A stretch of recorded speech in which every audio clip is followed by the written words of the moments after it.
Well, hello model car fans. Welcome to the Muscle Car Modeler. My name is Revell, and here we're going to do a kit history and comparison here of the '74 Torino Cobra and of its cousin, the Torino GT kit. So we can get into what's in both of them, what's different, and what's changed over the years. And I do have some parts from the original ones of the parts that had changed. I'll throw up photos of the box art of those as well, since I really don't have those kits in front of me anymore. But I do have multiple parts of them because of miscellaneous projects. So as you see on my channel, I built two of these. This was my first one I built not really a long time ago. And this one I built when I first started the channel. And both of these have been featured on the channel. This is the Twister Special, which is in this kit here. But back when I built that one, the decals were not available through them. And this is right out of the box, the Torino Cobra 429 also, which is this kit. But both of these are the earlier version. And it's hard for me to believe that it's now over 20 years old when this kit first came out as the Pro Modeler for Torino GT 2-in-1, which had race, drag, and the stock car in it. This is the last version, and even to me, I keep thinking it only came out recently, but when I check the dates, 2014, so 9 years ago this came out. And this one's only been issued twice. And I remember these were everywhere, the Torino Cobras. So in 2000, the first one came out. And then in 2001, the first Torino Cobra came out. And I've had those boxes, a bigger box and the smaller boxes. And they issued them in at least two, maybe three different boxes. But all like almost right in a row. I mean, 2000, the first version came out, 2001 came out. Then there was a 2004 and 2005 issues of this one. And then it vanished for a while, but the Cobras were easy to find. The GT was the hard one to find, and it was getting some decent money. And then in 2014, this one came out. So I bought a couple of those, and because they're great parts kits. So that's part of it, and I'll get into that. But I didn't know that at first. And then most recently, this one came out just a few months ago, and I got this one from Hobby Nut Models, our channel sponsor here. So a shout out to Hobby Nut Models and everything, and Mark over there. I got this one from him, and I've got the receipt for this one in there. So we'll kind of do this backwards. I'll open this one up, and I'll go through what's in this one, and then I'll back up and go to this one, and then I'll get into the older kits because they're not really much different from this, but there are a couple of subtle changes, and I have decal sheets of both, which is where they mainly differ. But let's kind of set up. But yeah, this is this one, and this is on the channel, and you know, the whole build of this one, or most of it, I should say, and then this one also built before the channel, and they're just awesome kits. And then also in this video, towards the end, I'll get into, you know, why they're good parts kits, and I'll show you some of my other kits as well that I've kind of started but didn't finish, where I was starting to use parts of this kit in certain projects. One of them is a very popular swap if you can afford or find the original kit, but I'll get into that towards the end of the video, so definitely stay tuned for that. And I will continue on with this, but I'll get this out of the way and start with the two kits in front of me. All right, we're going to get started with this kit. So I figured I would compare the boxes and talk about some of the differences and some of the things that have changed over time that kind of crack me up between both of these kits when I start to think about some of this stuff. Like I mentioned, this is brand new, and this came out in 2014, and a few things about it. Now, this can only be built one way pretty much in the box, so only one version. And there's a few less parts in here. This one is a 2-in-1, and as it kind of states on the boxes, there's only 11 more parts in this kit than this kit.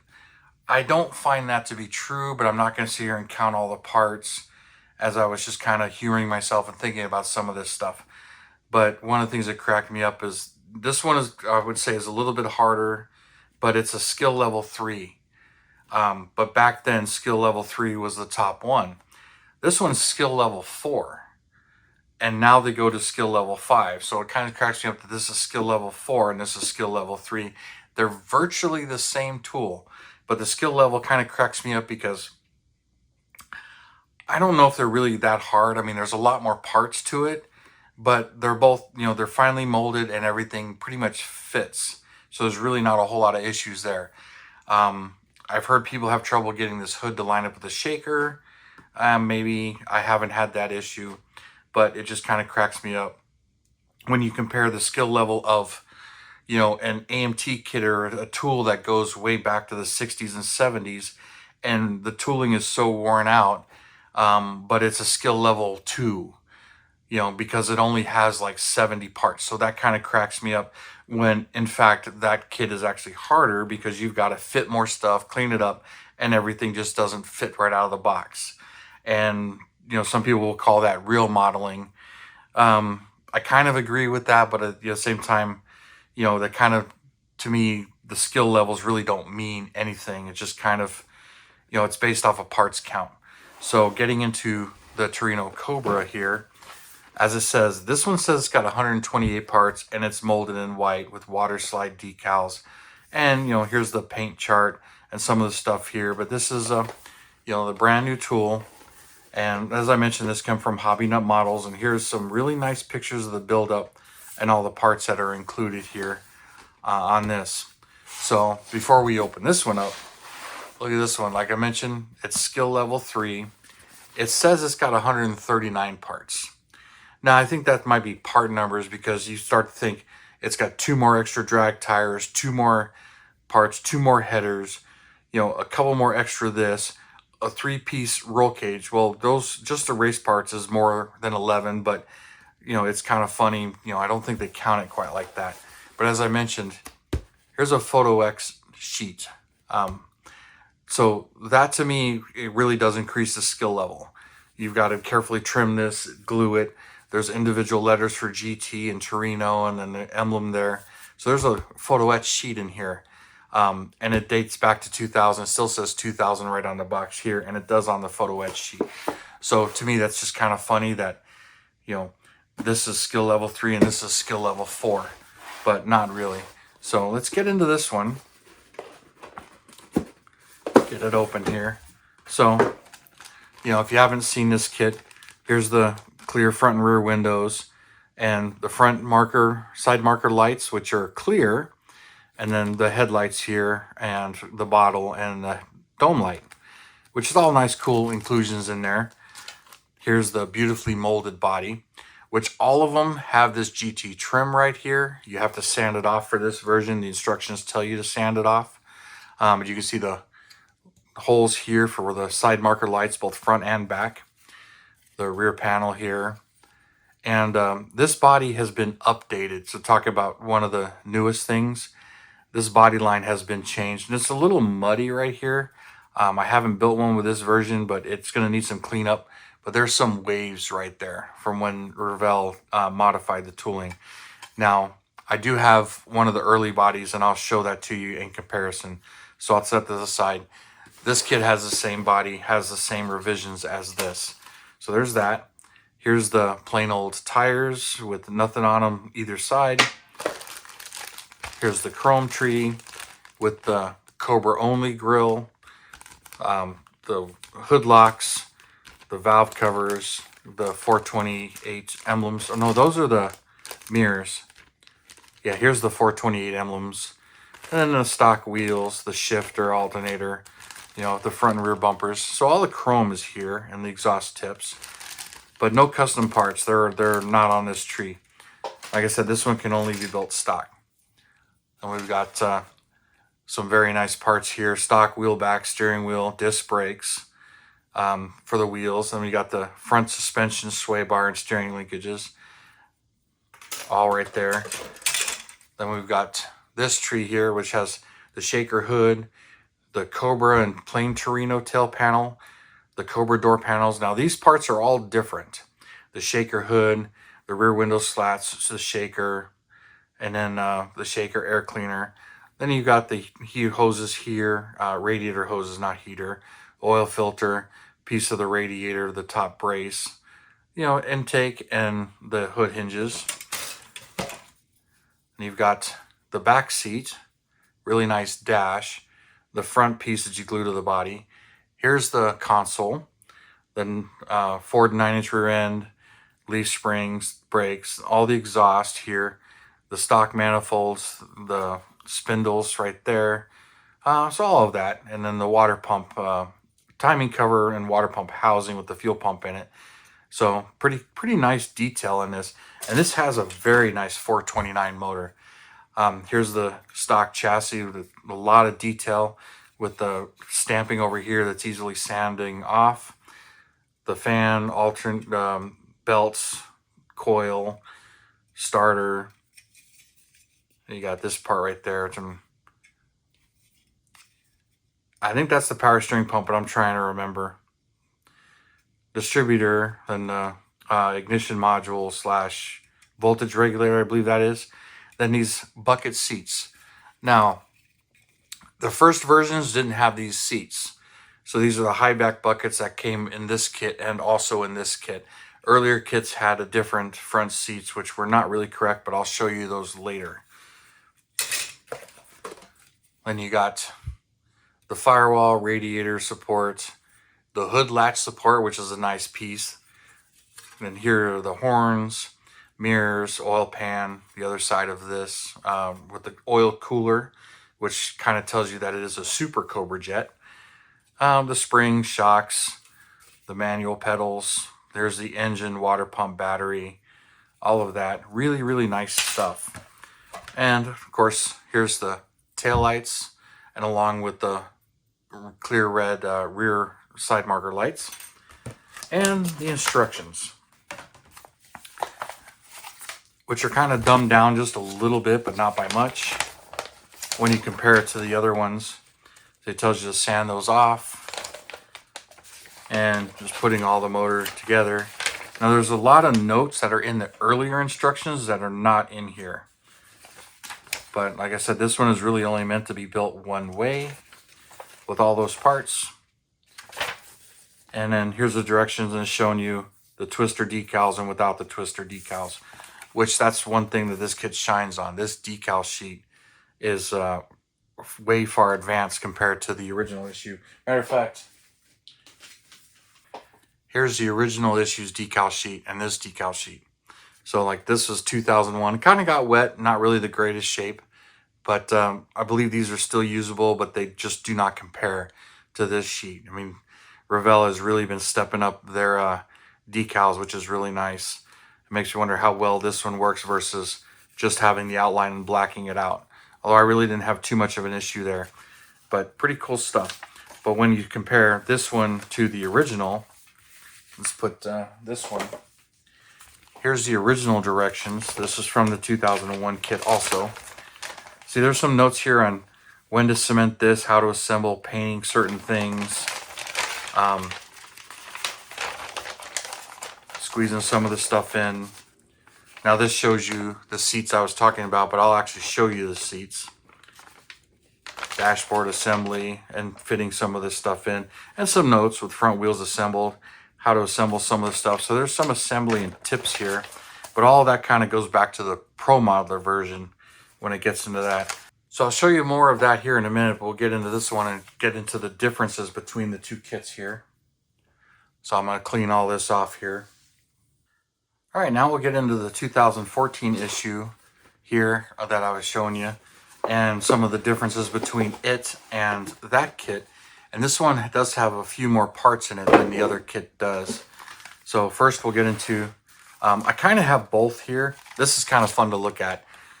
Hobby Lobby, I bought this back in, when it was new in 2014, so 9/11 of 2014. It was a $23.99, and at 40% off, it was $14.39. So that's when I bought this, and it's pretty much untouched in here. And I had plans to build this stock as a GT, as I like the GT, but I had some other plans as well with so many of these. I ended up using them for other things. So here's the instructions, and we'll go through it real quick then, since I got them in front of me. So really not a whole lot different here. All the colors. They show you a lot of the stock stuff. They skip some of the things here. But all the stock engine. They do show you the race headers here. show you the ladder bars here. As far as that goes, it doesn't show you how carefully to install the suspension when you do use the race headers, or the other ones did. There's the bucket seats. Here's the roll bar and the rear back seat and all the stock stuff and the different door panels. So they kind of show you that. Now, one of them says the race car used the different, just put the shifter right on the floor and don't use the console. But this one doesn't mention that. And there's some other parts in here they kind of don't mention. They show you the drag rear tires, drag front, this and that. So it's got pretty much all of the drag parts from the original kit in it, but it doesn't really mention all of the details. And, you know, assembling it, the regular hood, the regular thing. So the shaker's really only got like a couple of extra parts, but no headlights in there. So there's 4 headlight pieces that are different because of the hideaway headlight grill. But this one has the chin spoiler, and then the photo etched fret and tail lights. So quite an interesting kit, and this shows you the race decals. But when it comes to the original and this one, here's the decals. I got 2 sheets of that. The newest kit had this set of decals, which are pretty nice, laser stripes and everything. Not quite as much as the newest one, but here's a comparison of the original one from the Pro Modeler version, which a lot more, especially this agitator right here, and then the Cobra Jet, how it's done, they're really nice. And the Ford, so it's really tempting to build a race car from this particular version. But, you know, it's just got some really nice details here. And like some of the motor decals that are here that are not on the newer sheet, which is kind of surprising. I got some of the race stuff and the hood pins, but on the motor, it just seems like there's not quite as much here. But yeah, we'll put those away. But I just kind of have that stuff in there.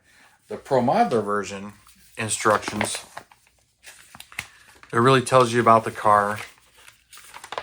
All right, gets into how to paint shaded area, cast iron, painting tip here.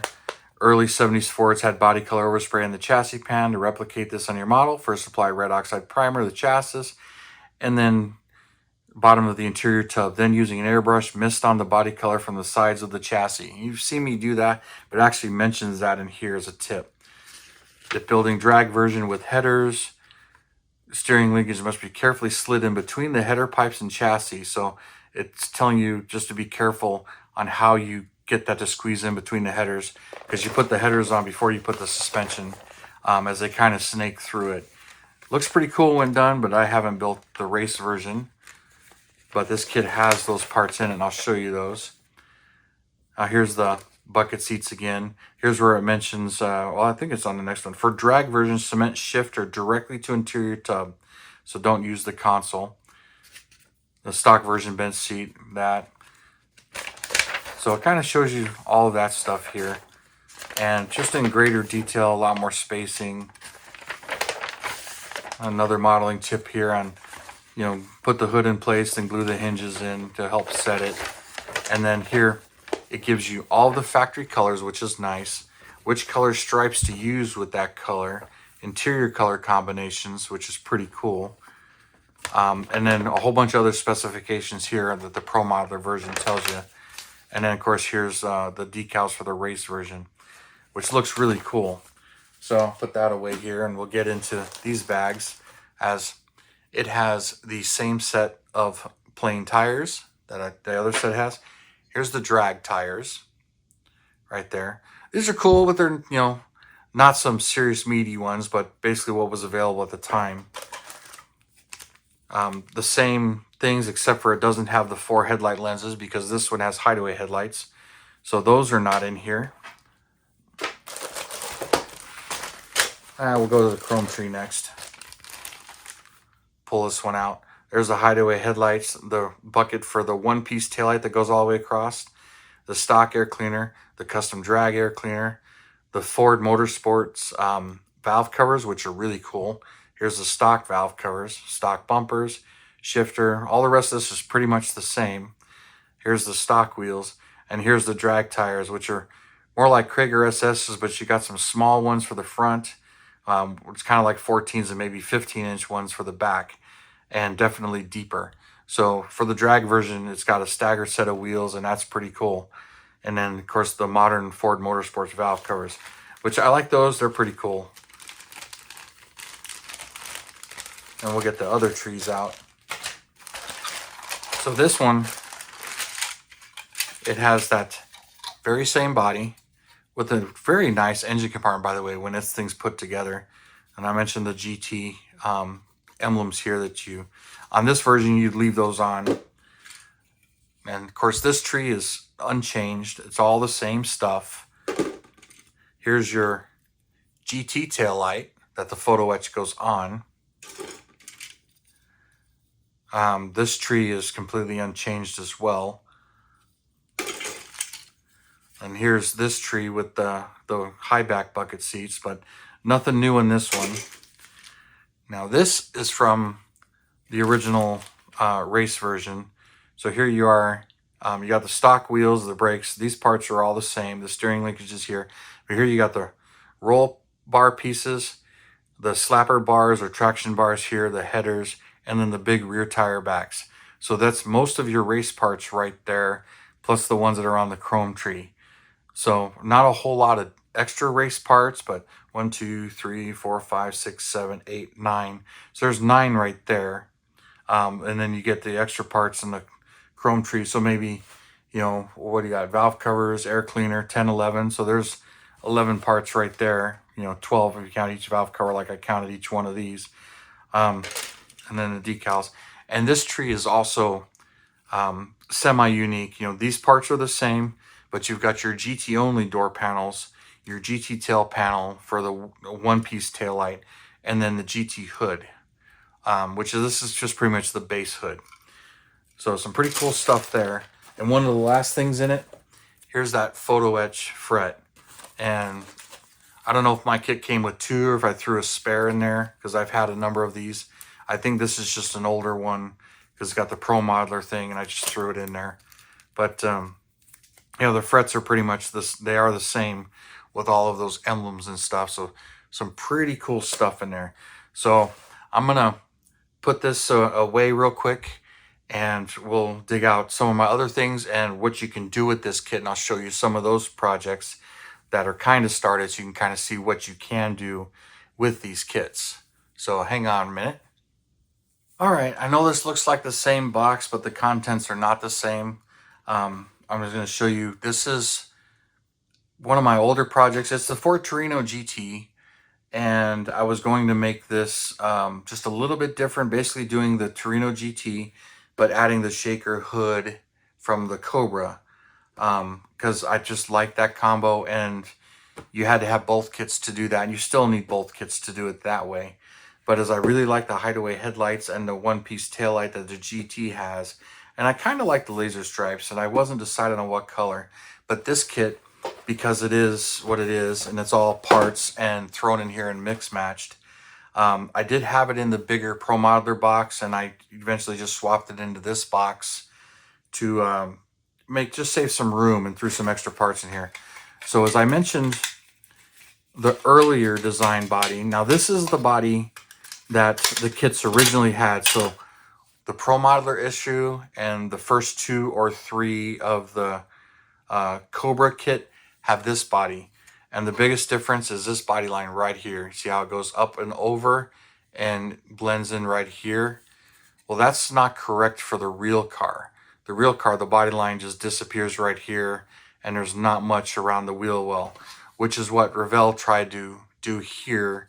But the line kind of disappears, but then the wheel well reappears, and it's completely blended in right there. So you can see the 2 different bodies right there. I haven't done any body work to the newer ones, which look like they need some more cleanup and body work compared to the original bodies. The original bodies are straighter and nicer. And I didn't know this, as I didn't know these cars very well. And especially when you see them in the bright colors, this body line kind of disappears. It doesn't really stand out. But I wasn't worried about kind of fixing it. You can kind of sand and blend that, but then, you know, here it's still not right. And if you know the car, great. I didn't know the car that well. So it didn't really bother me when I built my other two. My other two have this body, but I didn't know that. And like this one's got a few marks on it, but not a real big deal there. But that's the difference between the two bodies for you guys wondering what Revell did there. So there we go. And you can kind of see some of the mess up there and swelling. So it does need some body work on these quarter panels, and probably really stand out in primer. But, and then the other parts, as I mentioned, this is just kind of, you know, a hodgepodge. Got some of the race parts. I was trying to decide if I was going to do it as a day 2 or day 1. But yeah, there's the shaker. There's the other hood. But here's the original seats. It's 2-piece. But when you compare this to this, I mean, I definitely like the high backs better. But, you know, this is what I have. Most of the kits I had were the early ones that had these. And whether or not I was going to rob these from another one and use them in this one, haven't decided. But now that I've got, you know, the extra kit, I might just do that. But these are the ones that are in here. And then, you know, like I got both door panels sets in here, whether I want to go with the GT ones or the Cobra ones. Being that this one is technically a GT, but it's got the window slats that the Cobra kit has. And I believe the front spoiler is in here as well, from a couple of sets of bumpers. There's the GT grill. Yeah, I got both grills. Yeah, both grills are in here. And I believe the front spoiler is in here too, maybe not. I'm not seeing it, but that's really not important. But that's the main differences between these two as far as what the earlier kits had body-wise and seat-wise versus the later kits. So you can see the differences between the early kits. So we'll set those aside. Okay, for now, what you can do with it when you're building one of these, or here's what I was kit bashing this chassis in. Now I've got these two, and I've also got a couple of the King Cobras. That's the one with the funky aerodynamic nose cone, if you know what that car is. Jimmy Flintstone came out with a resin body that works with this kit, so I have a donor kit for that one. And then, you know, speaking of King Cobras, I also have a Mini Exotics King Cobra that dates back to before any of these kits came out, and that was meant to be used with the 69 Torino. So I've got 2 resin King Cobra kits, but that was one of them I was going to use a donor kit for, which is a good chunk of the parts were for. Then the other one is this one. So here's a hint. Mercury Cyclone spoiler. And here's a vintage 70 kit. And the original body and glass. But if you know this car, the interior is good, the body's good, but the chassis on the original kit is horrible. But here's the interior tub. But here it kind of shows you, here's an engine compartment glued together from that Revell kit where I had cut the inner fenders off and removed the fenders and just, you know, destroyed the body. And so did that. So this engine compartment is pretty much all glued together. And it pretty much, you know, I had to remove the molded in MPC one that goes across here, ground it off and smoothed it out so you can see what's going on there, and then get this in there.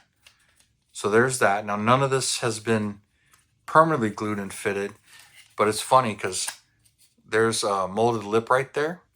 You can literally push it right up to that and line it up to that, and that lines up your whole front suspension, and which makes it real easy because once this is in place, then the chassis drops right in and just fits beautifully. So kind of crazy, huh? And then you just got to fit the interior tub. Now there's a lot of other issues with that. So there's kind of a quick mock-up, and this being the red 70 body or maroon 70 body, it really showcases some of that as far as how it fits and how snugly it fits. But this is a popular combination. I've seen it done to a number of these kits purchased, or they buy the race kit. Missing Link had the resin hood for a while. I believe he's still offering it. I'm not 100% sure on that. But I've got my original hood, and I'll sand off these and use the hinges that came with this engine compartment and some of the other parts, but it's all mixed in here, all the drivetrain parts. Here's the engine, a much better engine, a real accurate 429. So like I mentioned, this one is ready for gluing, but here's another one. Here's another 71. That one's a 70. Now this one was glued, so you can kind of see some of the glue sink marks right here from the interior tub. But this one, I fitted the chassis, and it fits in there beautifully and perfect. And you can kind of see right there where this is glued in, but it's all glued now. And the hood is fitted. So those hinges are on there. A whole engine compartment's glued in there. This one's pretty much ready for some final body work on here. Get rid of the mold lines and just cleaning it all up. The trunk has been kind of smoothed out. And I'm not even sure if I'm the one who did that or not. But this one, oh, and one thing, which isn't an issue, but here's Missing Link's dash. And I just gotta say, beautiful dash, and he's got decals here for these things. And as for this one, the original plastic one, it's fine, but the resin one is molded solid. I had to Dremel these pockets in there because when this is in place, those hood hinges actually hit it. So I needed to clearance those so those hood hinges can close.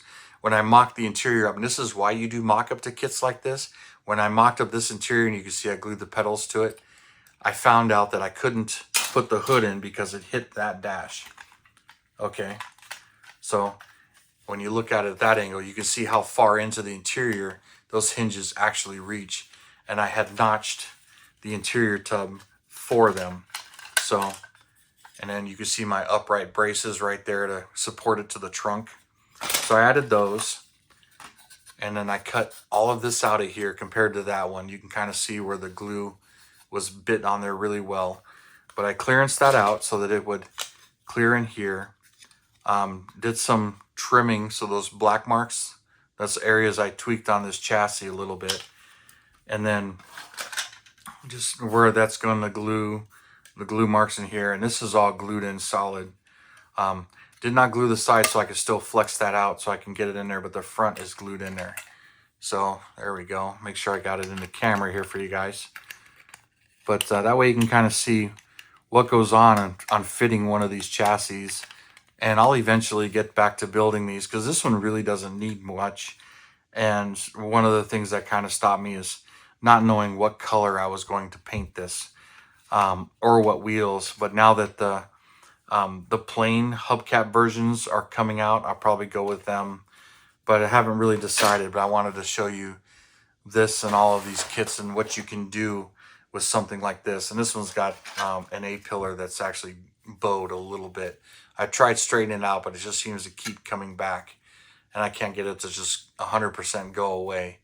And I wasn't going to go searching for one of these bodies to find a perfect one just for that particular reason. But anyway, that's kind of enough rambling on there. But I hope you guys enjoyed this and all the information that is in it, because it's kind of packed a little bit with that kind of stuff. And I know many of you guys find value in that, and I really do appreciate it.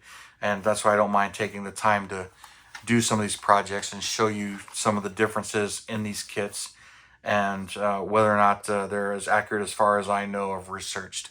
But anyway, thank you guys for tuning in, subscribing, and all your comments. I really do appreciate it. And you guys, you have a wonderful weekend, and I will see you next Saturday.